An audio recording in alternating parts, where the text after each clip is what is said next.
señores, aquí tenemos la visita de Héctor Flores y de Stephanie Moscoso. Ellos son del CONADI. Del CONANI. Y entonces el CONANI viene a informarnos sobre un programa que está ejecutando de auxilio a las uniones tempranas que todavía se siguen dando en nuestro país. Adelante. Sí, muchas gracias. Buenos días.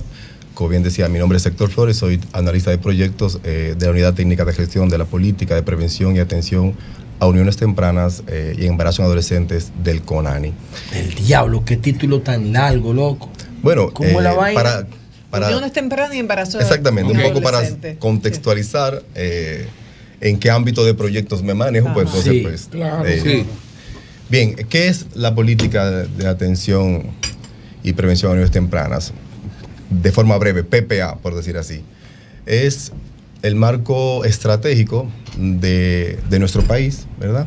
Que se definió y se promulgó en el 2021 para poder dar respuesta de forma articulada y coordinada a todas las determinantes, ¿verdad?, que afecten y que intervienen en el fenómeno de el embarazo en adolescentes y las uniones tempranas. O sea, todo esas directrices, objetivos, estrategias específicas, responsabilidades específicas también de todas las instituciones del Gabinete de Niñez y Adolescencia y del Sistema Nacional de Protección de Niños, Niñas y Adolescentes. Comenzando por el diagnóstico, ¿cuál es la realidad según los datos que manejan ustedes en CONANI en cuanto a embarazos en adolescentes y en cuanto a uniones tempranas? Para muchos eso de las uniones tempranas es una exageración, forma parte de una agenda de determinadas ONG para conseguir recursos, o sea, no tenemos ese problema acá. ¿Qué datos concretos que ustedes no, tienen? coño, somos líderes regionales en embarazo adolescente.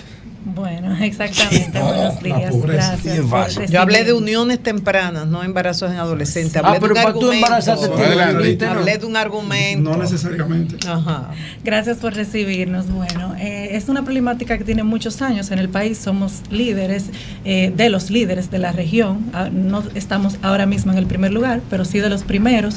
Nos afecta a todos, pero sobre todo a la clase social más empobrecida. Y en términos de estadísticas, tenemos que el 20% alrededor de los embarazos del país son de adolescentes. De los embarazos, 20%. sí, que se atienden en el país son de adolescentes. En cuanto a las uniones tempranas, es un dato difícil de recabar y contabilizar porque no son legales, son uniones. Es lo que se acostumbra en nuestro país a llamar a nos juntamos. Se fueron, antes era me fui por la ventana, se la llevó y ahora yo me junté con mi novio. Lo digo entre comillas. Unión libre. Unión libre. Lo digo entre comillas porque generalmente esta unión se da entre un adulto y una menor y eso no es una pareja, eso es un abuso. Está tipificado como abuso sexual y debe ser perseguido. Si hay una diferencia de 5 años entre los dos. De más de 5. Sí. No necesariamente. Si son menores los dos, sí hay una diferencia de 5 años. Sí, exacto. Pero desde que hay un mayor de edad Con y una menor de edad, ya no importa abuso. el tiempo. No importa. Ya la diferencia de edad no importa. Hay un detalle importante Si hay también. un mayor en la ecuación, Sí, si hay un mayor en la ecuación, pero también creo, no estoy seguro, porque eso yo lo discutí en el Congreso cuando estábamos discutiendo esta ley, que si la diferencia de año es 5 entre los dos, o sea, si la muchacha tiene 16 y el muchacho tiene 21, creo que no tiene la Según misma tipificación, ley, habría que ver. Según pero yo la no, ley es abuso. Ok, yo Ahora, estoy de acuerdo con que sea en abuso. nuestra sociedad, Sí. estas prácticas están normalizadas y es por lo que estamos trabajando, concientizar a toda la población. Pero es abuso. Pero es abuso, de que esto no es normal y que debemos denunciarlo y que se debe perseguir. No, y que es ilegal, y que se sobre debe todo. Y evitar. entonces como las uniones tempranas no tenemos estadísticas, pero ¿cómo la identifican? ¿Cómo trabajan ustedes con ellas? Hay un dato, sí. Instrumentos de la Oficina Nacional de Estadística establecen que aproximadamente el 32% de las adolescentes entre 14 y 18 años se unieron, o sea, antes de esa edad, el 32%, o sea, es una cifra bastante alta. Y nosotros como país estamos por encima, 5 puntos por encima de la media regional. Estamos en 9% cuando la media regional es 4% de uniones tempranas. O sea, es bastante alarmante. Por eso, y es un fenómeno social que afecta, como decía Stephanie, y que muchas veces está invisible a nuestros ojos. Concretamente, ¿qué hace el CONANI entonces? Bueno, es un generador de pobreza. Sí. El CONANI en el contexto de la política de la PPA juega un doble rol. El primer rol que juega el CONANI es de coordinador y articulador, porque es el órgano rector, ¿verdad?, en materia de niñez, de políticas públicas. Y en ese ejercicio de ese rol, pues entonces coordina y articula con todas las instancias que tienen responsabilidad en la política, que la política establece con precisión.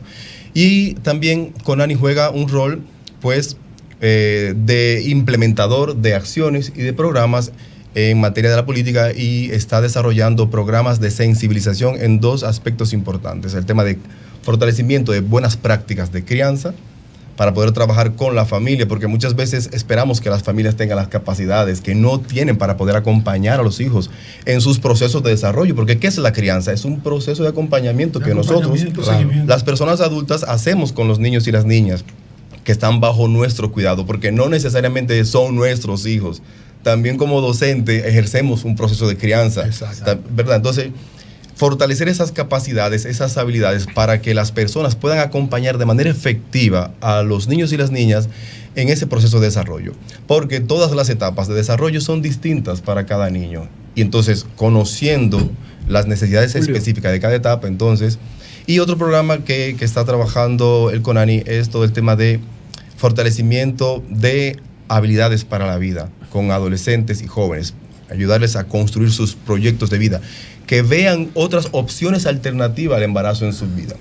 O sea, que puedan definir un proyecto. Si preguntamos, por ejemplo, a la mayoría de la población aquí, en esa etapa de desarrollo, si tienen proyectos de vida, nos van a decir que no tienen proyectos de vida, no saben qué quieren hacer, no saben qué quieren alcanzar. O sea, entonces hay que fortalecer todo ese ámbito de habilidades, porque es empezar a transformar la perspectiva, la forma en la que miramos el fenómeno, o sea, la forma en la ¿Cuentan con las escuelas? ¿En las escuelas colaboran con ustedes con estos programas? Realmente, no en teoría, no, realmente. O sea, ¿cómo desarrollan el programa? Sí, el programa que estamos desarrollando se desarrolla a nivel comunitario, no de las escuelas, porque las escuelas tienen en proyecto su propio programa que ya empezó a implementarse en algunos niveles, no en todos, pero va a ir paulatinamente subiendo de grado, y nosotros como institución y también en articulación con organizaciones sin fines de lucro, estamos implementando a nivel comunitario. Al final, muchos de esos adolescentes, niños y niñas son de la misma escuela, porque están en la comunidad y van a la escuela, la mayoría, otros no están en el sistema educativo, y esos son mucho más importantes para nosotros, porque una de las grandes consecuencias y peores del embarazo en adolescente es la deserción escolar. Y eso hace que se mantengan en ese círculo de la pobreza, porque no se pueden preparar profesionalmente, no acceden a buenos trabajos, y entonces se repite el ciclo una y otra vez. Finalmente, José. Bueno, para mí el CONANI es una de las grandes instituciones del país, pero muy subestimada, y creo que tiene un problema de enfoque. En seguridad perimetral nosotros redefinimos el CONANI como una red de colegios tecnológicos para ninis. Y en ese contexto del rol que puede jugar el CONANI, en lo que tú señalabas, la deserción escolar, yo le pregunto a ustedes, ¿cuántos ninis hay en República Dominicana? ¿Cuántos ninis hay ahora mismo? ¿Y qué pasó con el caso de la niña que fue víctima de violación por Rochi, que estaba en el CONANI, y de repente nunca más supimos de ella? Nada. El CONANI fue como el último contacto público con el Estado. ¿Qué pasó ahí?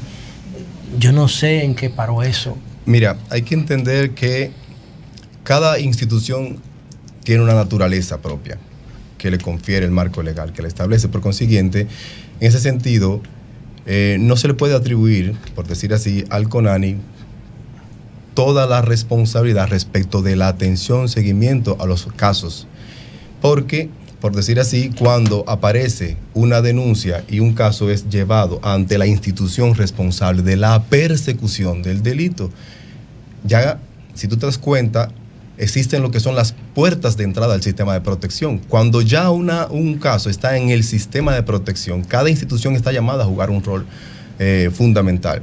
Entonces, en ese sentido, de hecho, uno de los objetivos de la política es precisamente lo que tú acabas de preguntar, el fortalecimiento y robustecimiento de ese sistema de protección, que sea un sistema que garantice efectivamente derechos, porque a veces nosotros hablamos mucho del tema de garantía de derechos, pero ¿qué es un derecho? ¿Cómo tú agarras un derecho en tus manos?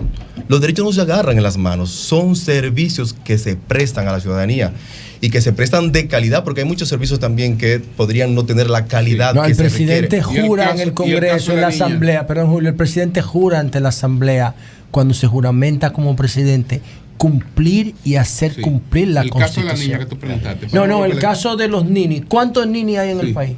Bueno, desconozco exactamente esa cifra, pero pudiéramos... El caso de la niña. La niña que se vio envuelta en el conflicto de violación de Rochi, que judicialmente se superó, pero socialmente, ¿qué pasó con ella? ¿A dónde quedó? Estaba en el CONANI la última vez que yo supe. Sí, cualquier caso de protección a niño, niña y adolescente, el CONANI asume la protección del niño y la niña o el adolescente en cuestión.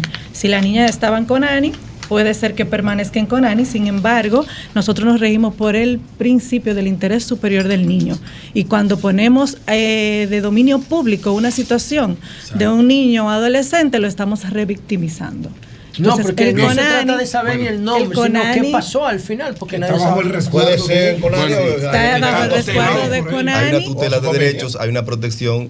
Y ahí, como decía bien Stephanie, el derecho del interés superior del niño muchas veces nos limita a dar detalles que pudieran poner en riesgo la integridad física de esa persona. Pues muchas gracias a Héctor Flores, que es analista de proyectos del CONANI, y Stephanie Moscoso, que es encargada de la división de desarrollo de programas técnicos del CONANI. Muchas gracias a ustedes. Gracias a ustedes. Muchas gracias. ¿Quién lo dirige el CONANI ahora?